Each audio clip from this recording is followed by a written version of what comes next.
yan at according sa news, ito ulitin natin ha. Nahaharap sa posibleng contempt at detention order ng Kamara ang 11 social media personalities at vloggers. Ito ay kung hindi pa rin sila haharap sa ikatlong pagdinig ng House Triple Committee na nakatakda sa Biyernes, March 21. Kabilang narito ang dating Presidential Communications Office Chief Attorney Trixie Cruz Angeles. Nagsasagawa ng pagdinig ang TRICOM kaugnay ng lumalalang suliranin sa disinformation at fake news online.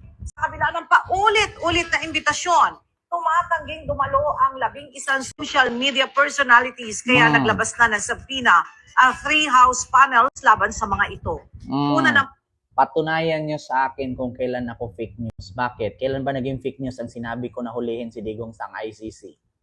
Nahuli na si Digong. O ano pang masasabi ninyo? Sabi ko nga sa inyo, si Digong uuwi ng Pilipinas, pantay ang paa. Yeah. Mga naghain ng petisyon sa Korte Suprema ang ilang social media personalities upang questionin kung naaayon ba sa saligang batas ang pagdinig ng House TRICOM. Yeah. Nakita nyo naman kanina. Umiiyak-iyak. Yeah, may umiiyak dito kanina. Ito kita ninyo yan, umiiyak. Si Cresset. Ito pa, yung isa, umiiyak rin. At ito pa ang mali sa kanila. Ma'am Selva Glory, maraming salamat po. Hello po. At ito pa, mga kababayan, bukod dito, inamin pa at nanghingi ng sorry. Patay. So, ibig sabihin, fake news nga. Nanghingi ng sorry. At speaking of fake news, kakapasok lang na balita, apology versus contempt kanina, sabi ni Joris. Kaya nga, di ba? Galit na galit si Congressman Abante kanina, mga kababayan. Ako, grabing galit ni pero mamaya na yan. Speaking of fake news, eto na. Isang content creator sa Cebu na inaresto ng NBI dahil sa pag-edit niya ng picture na mula post ito ng TV5 at pinalitan niya ng caption at nakalagay dito, "So laban kontra droga at krimen, hindi natin kailangan dumaan sa madugong solusyon. Walang naniniwala na ang solusyon sa krimen at droga ay pumatay ng libu-libong kapwa Pilipino. Hindi tama yon.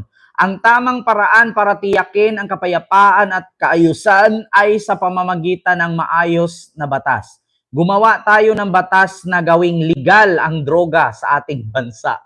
Ayan yung kanyang inedit. Ayan, inedit niya na sinabi ni Pangulong Bongbong Marcos. At umiiyak-iyak. Eto na. Para mapansin daw. Inaresto sa Cebu ang babaeng nag-post online ng inedit o minanipulang pahayag ng Pangulo tungkol sa illegal na droga. Labis ang pagsisisi ng suspect na nagawa umuno ang krimen para sa views sa kanyang social media account na kanya raw pinagkakakitaan. Magtrabaho kasi kayo, mga DDS. Bakit kasi ayaw nyo magtrabaho ng marangal? Kumita kayo sa tama, inegosyo ninyo para in case walang views, may pagkakitaan. Tignan nyo, may sari-sari store naman yung vlogger na to. Diba? Fake news. Ini-edit. Sabi nga doon, hindi natin pumatay ng libo-libo para lang masugpo ang droga. Kailangan daw gawing legal. Putang ina, ginawang legal. Ayun, tinugis ng NBI. Nakatutok si John Consulta. Ayan na. Yan pala. So, pinapatawag sa opisina ng NBI para investigahan. Pwede i-delete ko lang, sir. Pwede i-delete ko na lang, sir. Tapos lang ko yung cellphone mo. Sinubukan pang magmakaawa pero tuluyang inaresto ng NBI Cebu. Kanina po ito. Sa Oslo dahil sa isang mapanirang post online. Kinopya at inedit raw ng 39 anyos na suspect ang post ng isang media network kaugnay sa isang pahayag ni Pangulong Bongbong Marcos. Ano po ito? Post po ito ng TV5. Ayan, post yan ng TV5, inedit niya, pinalitan niya ng words.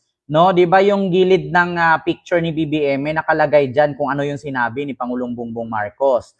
Ang problema kasi diyan, inedit niya, pinalitan niya ng caption at sabi nga niya dito, ang tamang paraan para tiyakin ang kapayapaan at kaayusan ay sa pamamagitan ng maayos na batas. Gumawa tayo ng batas na gawing legal ang droga sa ating bansa.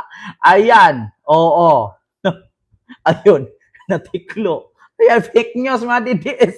Sabi ko sa inyo, ito itatanggi ng mga DDS to. Maniwala kayo sa akin. Itatanggi ng mga DDS to at sasabihin na naman nila, hindi DDS yan. Putang ina, puro nga bring back home, bring him home nga ang nalagi ko nakikita doon sa post ng babae. Ito itatanggi ng mga DDS to. Bakit? Kahihiyan to. Tignan nyo yung mga vlogger kaninang umiiyak-iyak sa Tricom.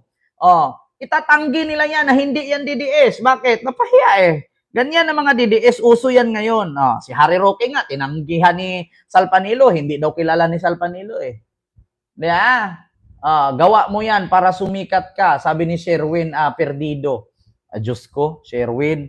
Maraming ganyan gumagawa, mga DDS vlogger. Tingnan mo si Salpanilo. Tinanong, sir, nasaan po ba ngayon si, hilo po, Mamiamalize? Nasaan po ba ngayon, sir, Attorney Panilo, si Harry Roque? Who is he? Hindi ko siya kilala. Paano kakampi mo? HOR? Ano laban nila? Diyos ko. Wala akong kakampi dyan sa House of Representative kasi hindi ko naman kilala yung mga yan. Ang totoo lang nagbibase, actually ang daming nanonood sa akin, 3,000 plus na tayo, magpa 5,000 na. Saan banda ako nasasabi mo fake news ako ngayon? Nagbibase lang din naman ako sa balita. Hindi naman ako kumukuha ng balita na hindi nanggaling sa mga big stream media or mainstream media. Ayaw kong kumuha katulad din galing kay Tarpulano, na sinare lang ni Tarpulana na walang sapat na artikulo. Eto, tama, GMA. Lagi ko nga ginaganyan yung aking tablet Di ba? Ma'am Nadia Subair, mega love shoutout po sa yung $5 Hong Kong super sticker. Hindi, Singapore dollar super sticker. Thank you so much po. Kaya nga lagi ninyong nakikita na kaganito ako minsan, di ba? Minsan minsan sinasabihan pa nga ako, grabe naman yan, nagbablog ka, ang dami mong viewers, tapos ganyan lang ang setup mo. Hindi ko naman kailangan ng mahal na setup Aanhin ko yung mahal na setup katulad kay Banatbay kung puro naman fake news yung nilalabas.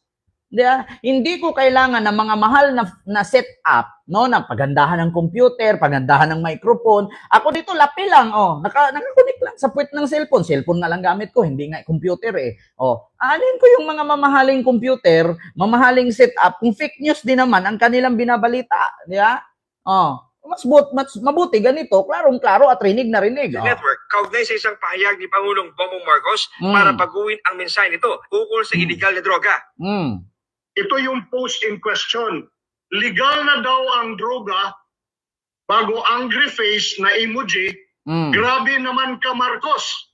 Ngayon, harapin mo lahat ng hamon kung makakagabalik ka pa pagkaluoy sa mga inosente. Tinrace namin with the coordination with the Office of the Director. Ayan Ayon sa NBI, nasa likod. nagawa raw ito ng suspect para sa views. So sa ginagawa mong ganyan, kumikita ka. Oo po. Pero maliit lang po siya.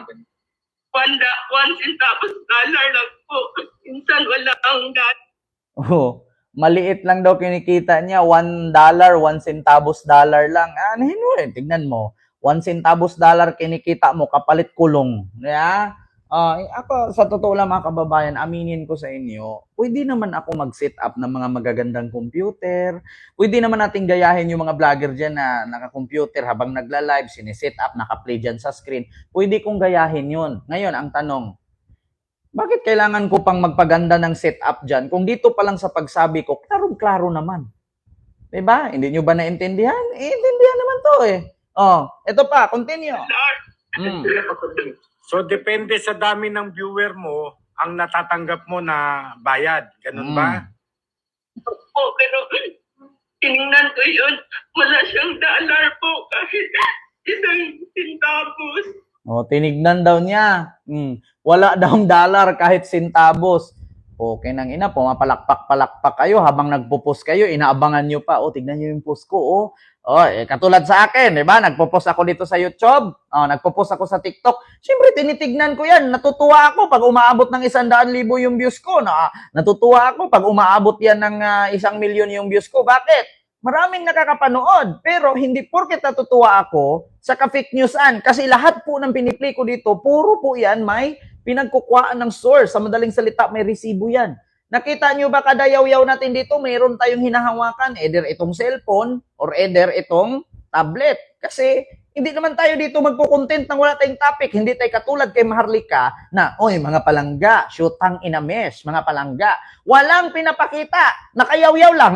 Minsan nagkakape, hawak sa kape. Tapos, tignan nyo yung ano dyan, yung director dyan, sa may Antipolo. Sabi niya, ang laki ng mansion dyan. Kurakot yan. Di ba? Sino yung